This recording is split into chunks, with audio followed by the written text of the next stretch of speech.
Olá, chicos y chicas, ¿qué tal? ¿Todo bien? Sean bienvenidos a más una clase de español. Yo soy Daniel, maestro de la lengua española. Vamos a leer el periódico. Vamos, qué legal, ¿no? Entonces, muchachos, hoy vamos a hablar sobre los periódicos. Então, galerinha, hoje nós vamos trabalhar um pouco aí, né, com os textos informativos, né? Estava lendo aqui, né, me antenando nas notícias atuais.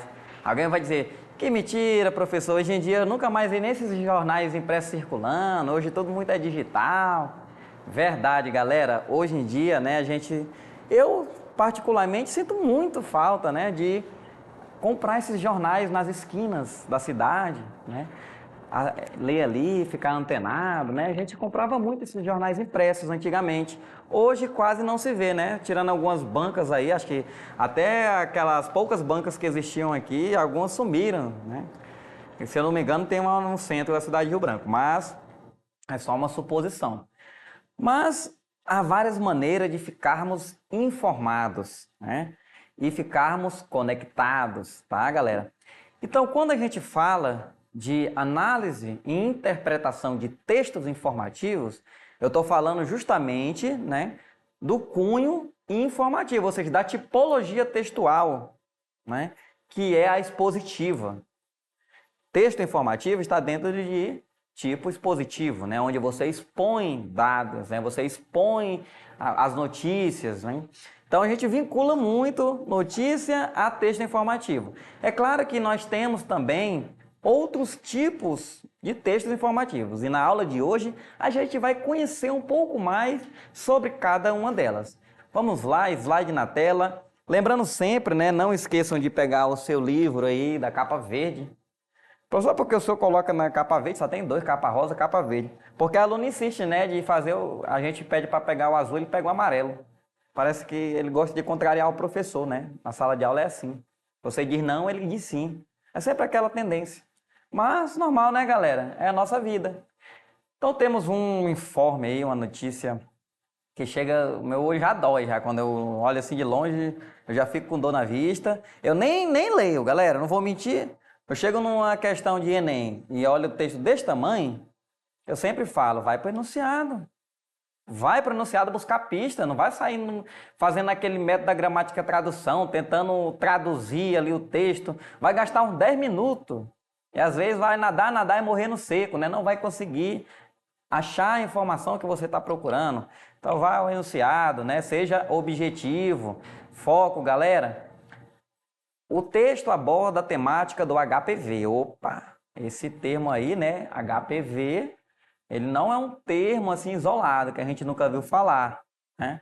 Quando se está trabalhando educação sexual, principalmente na fase da puberdade, né? Muitos de vocês estão encerrando essa fase, outros já acabaram faz tempo, né?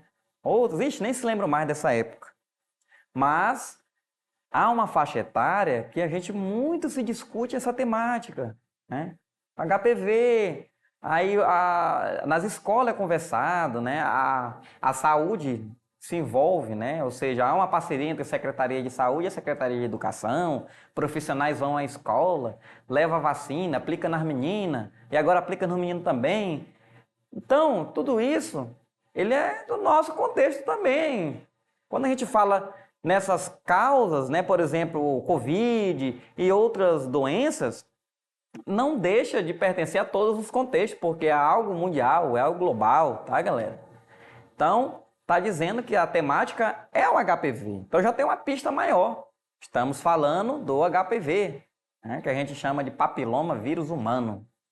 Eu adoro esses nomes científicos, eu nunca aprendi a dizer nenhum. Ao discorrer sobre o contágio e a prevenção do papiloma humano, a autora informa o quê? Isso que eu quero saber, isso que a questão quer saber, o que é que está informando aí, né? Então a gente vai olhar os enunciados e depois volta ao texto, aí vai fazer aquele cara crachá, né, procurando ali a informação e acerta, pronto, né? Não tem erro. Então temos aí, né, vários enunciados.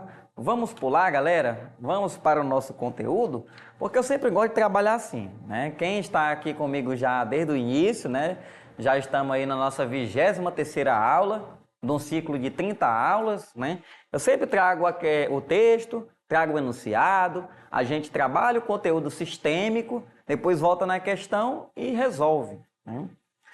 Para que isso? Para despertar em você, né, aguçar o seu senso crítico, né? Para você é como se fosse pela manhã, né? Antes de tomar café, você toma só aquele cafezinho preto para esquentar a barriga, né? Como diziam os antigos. Mas é isso mesmo, tá, galera?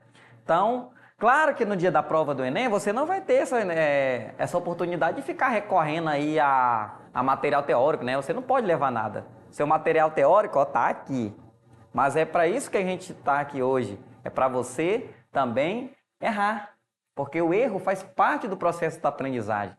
Ninguém aprende a fazer fazendo certo desde o início. A gente erra, tá? Então faz parte do aprendizado. Agora só que assim, né? O dia de errar é hoje. No dia da prova não, né? Você tem que acertar o máximo de questões possíveis aí para poder conquistar a sua almejada vaga na universidade pública ou no ProUni, né? Ou em outras instituições, tá, galera? Então, os textos informativos são aqueles que buscam transmitir, dados sobre um tema ou um fato, né? Ou seja, essa informação é sobre um fato acontecido. Então, é por isso que a gente diz, galera, que a informação ela pertence ao texto, né, denotativo. Por quê? É o sentido literal. Eu não posso colocar como texto uma informação que não seja verídica ou que seja de cunho imaginário, né? Como antigamente aí, acho que na década de 60, aquele famoso caso do ET de Vagina, ou é Virgínia, é uma coisa assim. Então, por muito tempo, galera, você veiculou essa informação, né? Como é verídico ou não é verídico, cadê as evidências, cadê a prova? Aí manipulavam fotografias, né? Botava aquele ser cabeçudo, né? Com aqueles olhos enormes assim. E aí se fez uma alusão à imagem do ET, né? Geralmente é daqueles filmes de Hollywood da década de 70 também, né? Aquele E.T. e outros filmes que circulavam aí na mídia de ficção científica. Então, por muito tempo se vinculou esses textos como de cunho informativo, só que na verdade estavam colocando uma informação que não tinha caráter, né? Não tinha cunho realístico. Alguns vão discordar de mim, né? Outros mais antigos vão dizer, como é que tu sabe? Não estava lá, né? Mas enfim, galera, não ficou provado que de fato tinha um ET em Varginha, tá? Não ficou provado. Então, isso aí foi uma história, né? Quase que um mito, uma lenda que se criou naquela região, né? Na década de 70. Então, para se dizer que um texto ele é informativo, ele tem que ter amparo na realidade. Nós partimos da realidade, tá? A gente parte desse contexto, parte dos acontecimentos para criar, né, os textos, principalmente os jornalísticos, para se veicular as informações e ter aí uma credibilidade, né? Quem coloca fofoca como notícia, né, perde a credibilidade depois, né? A gente hoje em dia a gente trabalha muito nisso, né? Quando se fala em notícia, fala-se nas fake news, porque são o quê? São as pessoas mal intencionadas que pegam fatos, né? Ou seja, elas manipulam a realidade. Manipulam o quê? Trocando a realidade, ou seja, confundindo, colocando dados inverídicos, ou aumentando a realidade, né? Como alguns casos, ou como é muito comum hoje em dia, pegando fatos de antigamente para dizer que é o de agora. Por exemplo, nós tivemos isso na recente alagação. Alagação desse ano, né? Que teve uma proporção aí bem grande, né? O rio, ele passou do índice de transbordamento, foi até uma alagação significativa, mas o pessoal já no início do transbordamento estava pegando os vídeos lá de 2015 e lançando na rede para dizer que o centro estava alagado, a gamileira já estava alagada, o terminal já estava alagado, ou seja, ficou-se fazendo essa manipulação da realidade. Isso são fake news, né? Então é por isso que o texto informativo ele tem que ter amparo na realidade, né? Que é o primeiro tópico, né? Se basa na realidade. E essa informação, né, tem que ser real.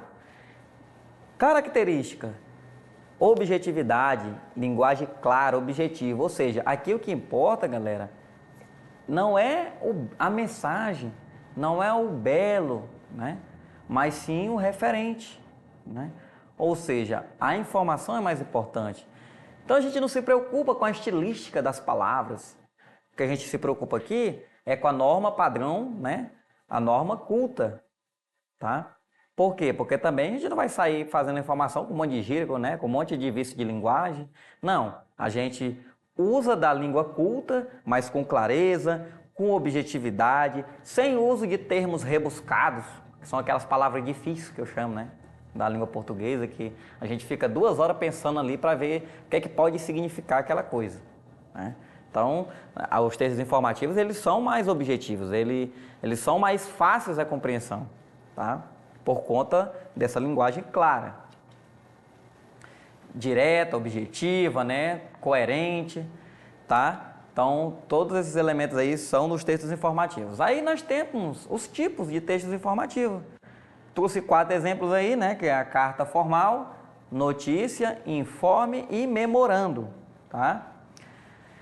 Então a gente costuma falar da carta formal. Galera, carta formal, né, nada mais é do que uma correspondência que você envia a alguém em caráter formal, né?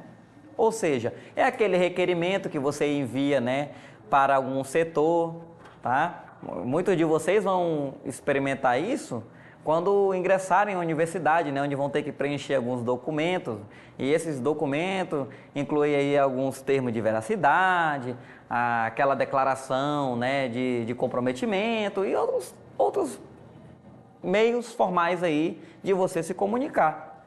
Então, isso é a carta formal, é você se comunicar, né, através do e-mail de maneira formal, tá? Então, são as petições, são os requerimentos, tudo aquilo que você solicita via correio eletrônico, tá? Chama-se carta formal. Aí temos a notícia, o informe, eu trabalho eles de maneira junta porque tem gente que diz que é a mesma coisa, né? Informação, informe, notícia, notícia, informe. Qual a diferença, professor? Tem diferença? Né? Tem diferença, né? Olha, a notícia, ela é um texto periodístico, ou seja, ela é um texto jornalístico, né? Só que ele se usa para informar a população, né? Então, ele é mais, o público-alvo somos nós, né? Somos nós, brasileiros, acrianos, que queremos nos informar todos os dias, o que está acontecendo no Acre, no Brasil, no mundo, tá? Então, a notícia, ela tem esse objetivo, informar a nós. Já o informe, ele é uma notícia, né? Ele é uma informação, mas ele tem um cunho científico. Ou seja, é aquela linguagem um pouco mais técnica, onde geralmente aparece nas reportagens como a explicação clínica, né, dos médicos, aparece dizendo, esse vírus aqui, aí vai falar aquele nome, um monte de nome difícil, ele causa isso, na cefaleia, causa mais não sei o quê. Então, apesar de ter termos, eu não chamo esses termos de rebuscado, tá, galera? São termos técnicos. Porque rebuscado não, tem a ver com estilística. E técnico não, ele é uma linguagem científica. Então, tem essa diferença, tá? Então, a linguagem, ela não deixa de ser clara e objetiva por causa de uso de termos técnicos. Só que como ela tem um caráter científico, somente algumas pessoas vão entender aquilo. Só o público-alvo, né? Não é todo mundo que pega uma receita médica e entende os termos que estão escritos ali. Mas não é porque está rebuscado, é porque a linguagem é científica, né? Isso vale para a linguagem jurídica, né? Chegou, tem um termo de audiência ali, chega uma intimação, aí na intimação tem aquele monte de termos ali, que são termos técnicos. Então, esse é o informe. E tem o memorando, que também, só que o memorando ele é uma carta de extensão, né? Usada para comunicação entre empresas, né? Eu tenho um estabelecimento e tem um outro, né? E o memorando, ele faz você usa para se comunicar uma empresa e outra, de um órgão público e outro, né? Você Quer transferir um funcionário para outro setor público, você manda com ele o memorando para ele se apresentar lá. Lá naquele memorando vai ter as informações do cargo que ele vai ocupar, como ele vai ocupar, o horário que vai ocupar, né? Ou seja, são informações extremamente técnicas para as empresas manterem uma comunicação formal, né? Então, se eu tenho, por exemplo, que mudar de um setor para o outro, dentro do âmbito público, eu não vou só ligar para mim, e aí, chefe? Não, amanhã eu vou mudar de escola, hein? Eu vou para outra escola. Não, não quero mais dar aula aqui na TV, não. Quero ir lá para a Baixada da Sobral. Agora eu vou dar aula lá no Serafim da Silva Salgado. Me coloca lá. Não, não é assim, né? Existe uma solicitação, existe depois disso uma aprovação, e depois disso você vai ser encaminhado juntamente com um memorando, tá? Então o memorando, ele faz essa comunicação entre os órgãos públicos, os setores. E aí voltamos à questão, né, galera? O texto é enorme de novo. Para resumir esse texto, galera, eu vou passar para vocês um pequeno vídeo que ele vai fazer um resumo do retrospecto do HPV, tá? Dentro do contexto da língua espanhola. E aí a gente volta com a questão para acertar. Vídeo na tela. En Prevención Salud, estamos convencidos de que para prevenir es indispensable conocer. Te contamos lo que necesitas saber sobre el virus del papiloma humano o HPV que afecta tanto a hombres como a mujeres. Existen 100 tipos de HPV y de los cuales 40 afectan a la zona genital o anal y se dividen en dos grupos: los que se asocian a las lesiones benignas, como las verrugas, y las lesiones de bajo grado; los que pueden producir verrugas que se vinculan a las lesiones precancerosas. El cáncer más frecuente es el de cuello de útero en la mujer. ¿Cómo se transmite? El HPV se transmite por contacto sexual. Produce síntomas. No siempre. Cuando aparece, se manifiesta en forma de verrugas.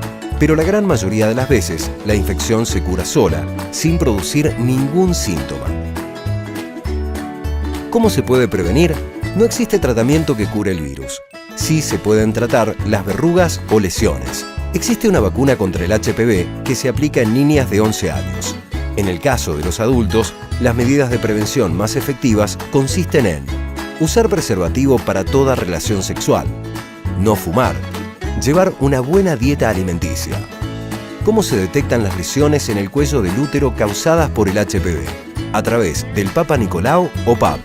Si el resultado es negativo, significa que no se detectaron lesiones en el cuello del útero y las células están sanas. Sé protagonista del cuidado de tu salud. Prevención Salud. El bienestar se elige.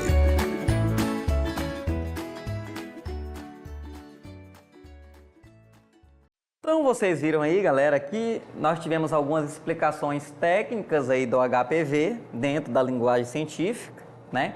Como ele ocorre, como se manifesta, quais são os meios de contágio, quais são os meios de prevenção, tá?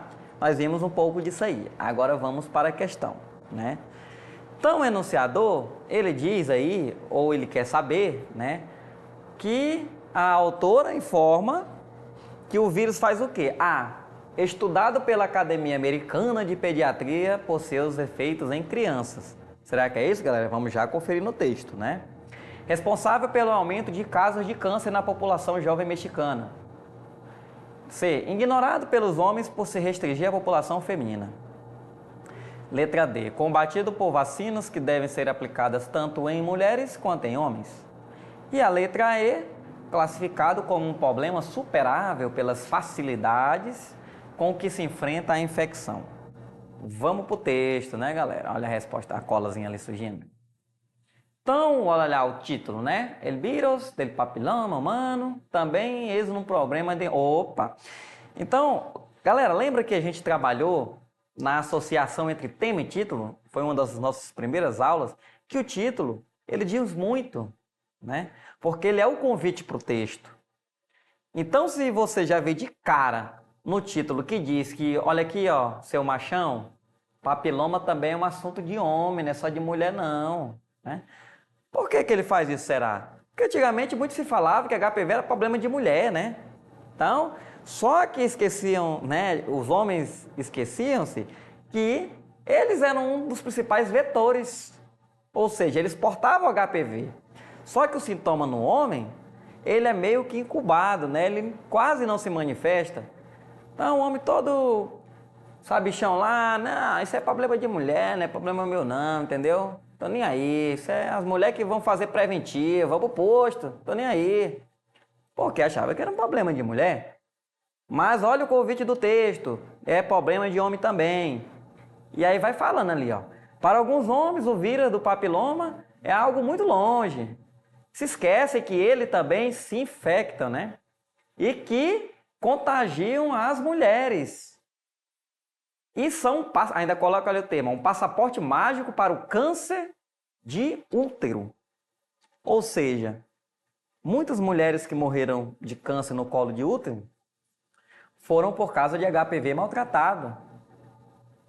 HPV, esses maltratados, que foram adquiridos pela relação sexual com o seu parceiro, com o seu namorado, com o seu cônjuge, né? Então, fica aquela reflexão, muito de nós homens matou muitas mulheres, né? Então, é um problema assim de homem. Então, aí vai falando, né, que dentro do México, inclui também os homens possuem infecção. E aí, tanto vai falando, galera, da propagação, né? A gente não vai ficar aqui traduzindo todo o texto. Mas ele vai falando lá, ó, que também, aí os sintomas são verruga, aí pode chegar nos órgãos genitais, aquele negócio todo, a garganta. E observe que numa parte do texto lá, ó, lá no finalzinho já, né? Ah, professor, vou ter que ler o texto todo para chegar na resposta? Às vezes sim, galera. Eu não disse aqui que nunca você deveria ler um texto todo. Eu falei que geralmente, quando a resposta estava no início, era tranquilo, porque a gente já podia pular para a próxima questão. Não é o caso aqui, a gente tem que ler realmente o texto todo, porque a resposta está lá no final. Olha lá, ó. Os especialistas afirmam que a vacina é mais efetiva se administra antes do que as crianças, né, antes que o adolescente se envolva sexualmente e responde melhor ao organismo entre varones, né, que são homens, meninos entre 9 a 15 anos, ou seja, tanto administra em homem quanto em mulheres. Então, dentro das nossas possibilidades de resposta aí, né, observem que a D é a única que faz referência a essa vacina que deve ser aplicada tanto em mulheres quanto em homens. Porque as outras vão falando só de estudo, a B vai falando que o responsável pelo aumento de câncer na população é o HPV, né? Mas, claro que você pode até inferir que o HPV ele leva o câncer, mas não é todo HPV que vira câncer, depende de como a pessoa trata, de como a pessoa cuida, né? E aí a letra E, ali é um absurdo que se diz ali, classificado como um problema superável pela facilidade. Não, né, galera? Nenhum problema ele pode ser menosprezado, né? A gente sempre tem que estar alerta, tá? Toda doença que ela tem vacina já para ela, não é porque existe a vacina que você vai deixar de ficar com os olhos abertos, né? Como a Covid, por exemplo, que para muitos já é uma doença superada e não é, sabemos disso. Então é isso, galerinha. Parabéns aí para quem acertou. Não esqueça de acessar aqui, ó, nossas plataformas. Hasta luego.